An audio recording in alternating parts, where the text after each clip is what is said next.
bienvenue à la partie théorique du cours de Qigong. Aujourd'hui, on va faire la deuxième partie de la théorie concernant réaliser son destin de cœur ou Shen Ming. Donc, dans la première partie, on avait vu différentes méthodes pour un peu commencer à voir comment on peut organiser notre pratique, soit en comptant notre respiration, soit en mettant un compteur, ou aussi comment voir quelle place on veut que la pratique occupe dans notre vie. Aujourd'hui, on va être un peu plus dans le concret, c'est-à-dire comment organiser nos périodes de pratique à l'extérieur des classes et comment organiser cette période de pratique personnelle. Parce que souvent, on veut s'entraîner, mais comment je m'y prends, puis est-ce que je fais bien? Donc ça va répondre à ces questions-là. Donc, les périodes de pratique, ça dépend évidemment de notre volonté à intégrer ça dans notre vie quotidienne. Si on est en phase d'exploration, c'est un art qu'on découvre, généralement, si on réussit à faire 1 à 2 pratiques à l'extérieur du cours, on est bon. On peut viser au début entre 30 et 45 minutes. Ça veut dire, mettons, je me dis, bon, ben maintenant, tous les jeudis, le matin, quand je me lève, je me prends 30 minutes, puis je réalise la pratique. Donc, je viens déjà de passer de une période de cours plus une période de pratique personnelle. On vient d'améliorer nos chances que la pratique nous apporte des bénéfices. Si je suis en phase d'intégration, donc je veux mettre un peu plus de sérieux dans ma pratique, puis c'est quelque chose que j'aime, puis que je veux pousser un peu plus loin que l'exploration. Et je veux m'y donner un peu. Je peux viser entre 3 et 4 périodes de pratique à l'extérieur des cours, puis je peux commencer à augmenter aussi le temps de ces pratiques-là, ça veut dire de 45 minutes à 60 minutes. Okay? Évidemment, tout ça, c'est des suggestions. Si je veux faire une période, mais que j'ai un peu plus que 30 minutes, je peux mettre 45 minutes, je pourrais mettre 60 minutes, je pourrais mettre 1h30. C'est un peu interchangeable, c'est des suggestions. Okay? Donc là, je vais augmenter un peu mon temps de pratique. Je pourrais passer de 45 à 60 minutes. Ensuite, si vraiment je décide que c'est quelque chose qui veut habiter ma vie, puis que je suis à un niveau de dédication, je vais viser au moins 5 pratiques par semaine et plus. Okay? Et ça peut aller, chaque période de pratique peut aller d'1h30, ça c'est le minimum, à 3 heures. Et si vraiment je suis comme un moment dans ma vie où je peux réserver 2 semaines, 1 mois, 3 mois, 1 an à ma pratique, puis que vraiment j'organise mon espace pour uniquement faire ça, ce que je veux viser, c'est 3 périodes de 3 heures par jour, donc 9 heures par jour. Et ma vie pendant cette période-là va se résumer un peu à dormir, manger, pratiquer. Okay? Donc, mais ça, c'est un niveau très avancé. Par exemple, quand j'étais en Chine en 2012 et en 2016, c'était ça, ma vie. Mais c'est un contexte particulier, 2 fois 3 mois. Aujourd'hui, je suis ça ici pour ma pratique à moi. Okay? Donc, même avec ma vie de famille, je réussis à organiser ça. Ça dépend, moi je suis professeur, j'enseigne, puis je veux être au top niveau dans ce que j'enseigne, c'est important pour moi pour que ce que je livre, ça soit de qualité. Mais dans une vie de pratique quotidienne, pour que ça soit bien pour la santé, une fois que j'ai passé la phase d'exploration, ce que je recommande, c'est d'essayer d'intégrer ça ici, dans votre vie. Ça, c'est très, très bien. OK? Ensuite, j'ai décidé que je mettais des périodes de pratique. Mais là, comment je l'organise? Comment je fais? Comment je m'arrange? Qu'est-ce que je fais durant mes périodes de pratique? Généralement, le cours est un bon exemple d'une période de pratique, à l'exception de la partie théorique qu'on fait là, parce qu'on ne fait pas de la théorie pendant qu'on pratique. Cela étant, je peux prendre certains temps aussi pour lire un livre, écouter un podcast sur le Qigong, l'alchimie interne. Donc ça aussi, ça fait partie du volet théorique de l'apprentissage personnel, donc accumuler du savoir.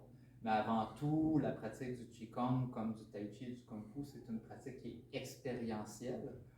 On peut la soutenir par la théorie, mais ce n'est pas la théorie qui va donner les résultats. C'est toujours la pratique. Donc, une période de pratique bien réalisée se sépare en 4 étapes. Okay? La première étape, c'est ce que j'appelle la coupure. C'est simplement faire une sorte de brisure ou de coupure entre ma vie quotidienne et mon moment de pratique que je veux sacraliser. Donc, je veux le ritualiser, je veux le rendre important pour moi. Simplement de 3 à 6 respirations debout en faisant Ishu Dantian. Après ça, ouvrir, tendre, presser et fermer, le faire pour soi, bien fait. C'est suffisant pour réaliser la coupure. Parce que sinon, notre esprit va être encore, il faut que je fasse du ménage, les devoirs des enfants ne sont pas faits, il faut que j'appelle le médecin, donc on veut calmer l'esprit un petit peu avant. Okay? À un niveau un peu plus, je dirais, professionnel, ici, la coupure entre 5-10 minutes de poser interne. Ça peut être très bien. Okay? Ensuite, la deuxième partie, c'est ce que j'appelle ouvrir le corps, c'est-à-dire on va shaker, on va bouger les doigts, on va tourner la tête, on va faire tous les exercices d'échauffement pour ouvrir les articulations, se réchauffer pour 1, réduire le risque de blessure et 2, pour permettre au chi de circuler sainement dans le corps. Okay? L'échauffement qu'on fait au début du cours, c'est pour ça, puis c'est le premier des Qigong. On veut commencer à faire circuler l'énergie vitale, le chi à l'intérieur du corps. Ensuite, on va rentrer dans ce que j'appelle le cœur de la pratique. Généralement, quand je fais le cœur de pratique, dans les cours, on apprend beaucoup de choses. Okay? Un cours, c'est fait pour apprendre, ce n'est pas nécessairement fait pour pratiquer. C'est différent. J'essaierai pas de tout faire ce que je connais. Okay? Parce que la dispersion est l'ennemi de la réalisation. Si j'essaie de faire 15 affaires en même temps, je risque de juste rien faire. Okay? Donc, je choisis, comme là, par exemple, cette session-ci, en Qigong, on a les 8 brocards et on a le Qigong du retour au printemps. Donc, dans les cours, on navigue un peu de l'un à l'autre, puis c'est correct parce qu'on les apprend. Puis en même temps, je peux voir lequel des 2 exercices résonne le plus avec mon moi intérieur.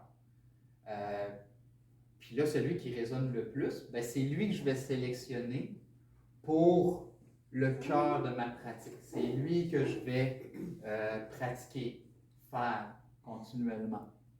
Et puis, je peux me donner un cycle, par exemple, de 4 semaines. Je dirais que c'est le minimum avant de commencer à changer. Donc, une fois que je suis fixé, un premier 4 semaines. C'est pour ça que quand je donne des cours privés, c'est un plan d'entraînement sur 4 semaines. Pour obtenir des résultats, ça prend un minimum de 4 semaines. Et c'est relativement court. 3 mois, ça commence à être bon. Et donc, on peut pratiquer une thématique de pratique pendant 3 mois. Là, on commence à être pas pire. Ensuite, fermer la pratique. C'est simplement un peu le même principe que la coupure. Donc, c'est-à-dire, je prends mon temps, je termine mon exercice, puis peut-être je vais faire ça ici 3 fois, ça ici 3 fois, et venir fermer la pratique, parce qu'on reste avec la coupure puis la fermeture de la pratique, on reste dans la sacralisation de notre rituel quotidien, okay? Ou mensuel, ou hebdomadaire ou bi-hebdomadaire. Mensuel, là, on est rendu au mois, c'est un peu trop long. Donc, si, mettons, on prend notre 30 minutes ici, okay? On va passer environ 5 à 10 minutes à faire ça. Donc, on a déjà une partie de pratique de fait. Puis ici, on veut avoir un 10 à 15 minutes de réaliser notre exercice. Okay? À peu près de temps de pratique. Puis à travers ça, ben, on peut inclure une petite coupure puis une petite fermeture. Évidemment, à chaque fois que j'ai un 5 minutes qui s'ajoute, je peux allonger cette section-ci. Okay? Mais pour ouvrir le corps, je mets plus que 10 minutes. Puis si j'ai du temps, ben ça peut durer entre 5 et 10 minutes. Okay? La coupure. Puis la même chose ici, si je fais une fermeture complète entre 5 et 10 minutes. Okay? Tout dépendant du temps de pratique. Mais le plus important ici, c'est ça. Okay? Quand on a, par exemple, 3 heures, ben, notre cœur de pratique peut comporter aussi plus qu'un type d'exercice. Ça dépend du temps qu'on a et du niveau auquel on est rendu. Est-ce que j'ai des questions, des commentaires? Non? Parfait. La dernière chose, avant de terminer, j'allais oublier, puis en plus j'ai mis 4 flèches là. Jouer en dehors de votre période de pratique. N'hésitez pas à jouer. Il y a plein de petits exercices, comme par exemple mettre son poids vers l'avant, mettre son poids vers l'arrière, juste faire une fois, le matin je m'étire, je penche, je fais une fois mon premier exercice des 8 3/4, se permettre de jouer et d'intégrer ça à l'extérieur des périodes de pratique. Des fois, ça l'aide. Une des façons de jouer, ça c'est peut-être plus en tai chi ou en kung fu parce qu'il y a des formes un peu plus complexes, c'est ce qu'on appelle le marquage. Le marquage est utilisé par les danseurs.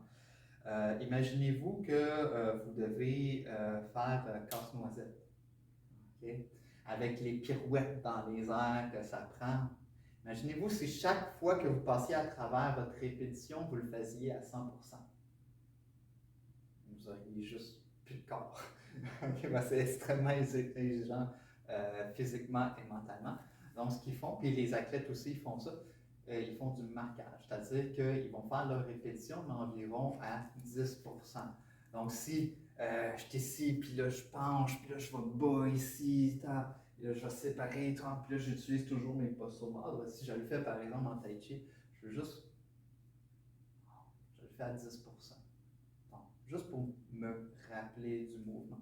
Ah oui, c'est vrai. Ça ici, c'est là, je penche là, tout. Si je le ferais à 100% à chaque fois, ça serait OK, je rentre, je vais, puis je vais plus bas, et boum. Et c'est comme ça. Donc, si je peux juste marquer, OK, mon mouvement, c'est ça. Quelquefois, donc ça l'aide à se rappeler. Puis ça, pour moi, ça fait partie du jouer. Donc, voilà.